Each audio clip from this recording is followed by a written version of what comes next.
वाक्य संरचना और अशुद्धियाँ।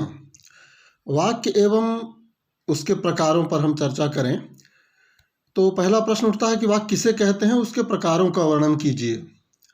वाक्य में भाषा की सहज और मूलभूत इकाई है तथा वाक्य भाषा की लघुतम इकाई है।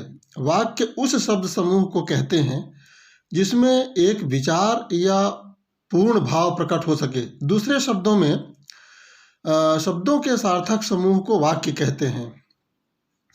डॉक्टर अंबिका प्रसाद के अनुसार वाक्य भाषा की लघुतम पूर्ण स्वतंत्र इकाई है जो विचारों की ध्वनि में सार्थक अभिव्यक्ति है, अर्थात जिस शब्द समूह से कोई बात पूरी तरह समझी जा सके उसे वाक्य कहते हैं। वाक्य के प्रकार देख लें। वाक्य के दो प्रकार होते हैं, अर्थ के आधार पर और रचना के आधार पर। अब अर्थ के आधार पर जो वाक्य होते हैं उसको देखें तो अर्थ के आधार पर वाक्य के 8 प्रकार होते हैं। विधिवाचक, जिस वाक्य के द्वारा किसी कार्य के होने का बोध हो या कार्य हो रहा हो ऐसे वाक्य को विधिवाचक कहते हैं, जैसे मैं भोजन कर रहा हूँ। और दूसरा है निषेधवाचक, जिस वाक्य में किसी कार्य के न होने का बोध हो उसे नकारात्मक वाक्य कहते हैं। हिंदी में न, नहीं, मत, निषेध, इंकार आदि शब्द भी नकारात्मक भाव प्रकट करते हैं, जैसे वह आज नहीं आया। प्रश्नवाचक, जिस वाक्य में किसी प्रकार का प्रश्न किया जाए या प्रश्न पूछा जाए उसे प्रश्नवाचक वाक्य कहते हैं, जैसे आपका नाम क्या है। संदेहवाचक वाक्य, जिस वाक्य में किसी संदेह का संभावना व्यक्त किया जाए या बोध हो उसे संदेहवाचक वाक्य कहते हैं, जैसे शायद आज वह नहीं आ सकता। संकेतवाचक, जिस वाक्य में कोई शर्त रखी जाए वहाँ पर संकेतवाचक वाक्य होता है, जैसे यदि आप पढ़ोगे तो मैं भी आपको पढ़ाऊंगा। विस्मयादिबोधक वाक्य, जिस वाक्य में कोई आश्चर्य, हर्ष, करुणा, दुख आदि का बोध हो उसे विस्मयादिबोधक वाक्य कहते हैं, जैसे ओह कितना सुंदर दृश्य है। आज्ञावाचक, जिस वाक्य में किसी प्रकार की आज्ञा दी जाए या आज्ञा मांगी जाए ऐसे वाक्य को आज्ञावाचक वाक्य कहते हैं, जैसे गुरु जी ने कहा यहाँ मत बैठिए। इच्छावाचक वाक्य, जिस वाक्य में किसी प्रकार की इच्छा या शुभकामना प्रकट की जाए ऐसे वाक्य को इच्छावाचक वाक्य कहते हैं, जैसे ईश्वर करे उसकी नौकरी लग जाए। रचना के आधार पर वाक्यों के प्रकार देखें।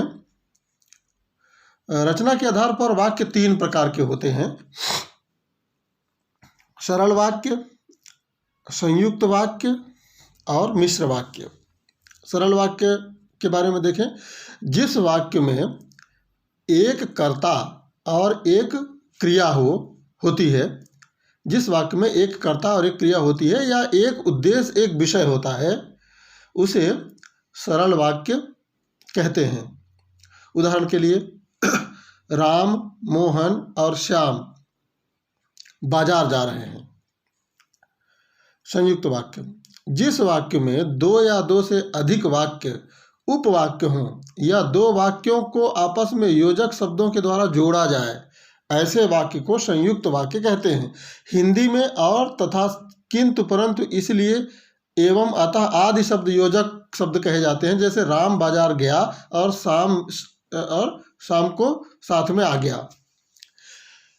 मिश्रित वाक्य, जिस वाक्य में 2 या 2 से अधिक उपवाक्य हों उनमें से एक प्रधान उपवाक्य होता है और सारे उपवाक्य एक दूसरे पर आश्रित होते हैं ऐसे वाक्य को मिश्र या मिश्रित वाक्य कहते हैं, जैसे वह कौन भारतीय है जो राष्ट्रपिता महात्मा गांधी के नाम से परिचित ना होगा। अब अगला प्रश्न है अशुद्धियाँ। अशुद्धियाँ किसे कहते हैं, उसके प्रकारों का वर्णन कीजिए। हमें सदैव ऐसी भाषा का व्यवहार करना चाहिए जो शुद्ध हो, मानक हो, परंतु कभी कभी बोलने एवं लिखने में या शब्दों के सही अर्थ न मालूम होने पर प्रायः गलतियां हो जाती हैं। अतः भाषा में होने वाली इन्हीं भूलों एवं गलतियों को अशुद्धियां कहते हैं। अशुद्धियों के 4 प्रकार होते हैं। उच्चारणगत एवं वर्तनीगत अशुद्धियां। बच्चा रंगत का संबंध बोलने से तथा वर्तनीगत का संबंध लिखने से है। यदि हम किसी शब्द का उच्चारण गलत करेंगे तो हम लिखेंगे भी गलत। प्रायः सभी लोग रीता शब्द को रीटा बोलते हैं और लिखते भी गलत हैं। अंग्रेजी के प्रभाव से योग को योगा, अशोक को अशोका बोलते हैं और लिखते भी अशुद्ध हैं। अतः इस प्रकार की जो अशुद्धियों हैं उच्चारणगत एवं वर्तनीगत अशुद्धियां कहते हैं।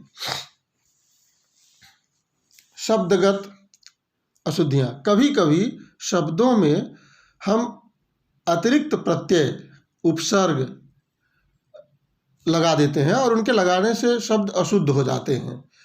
इस प्रकार की जो अशुद्धियां हैं उनको शब्दगत अशुद्धि कहते हैं। जैसे अशुद्ध मधुरता, सौंदर्यता, पूजनीय, जबकि इसका शुद्ध होगा माधुरी, सौंदर्य और पूजनीय।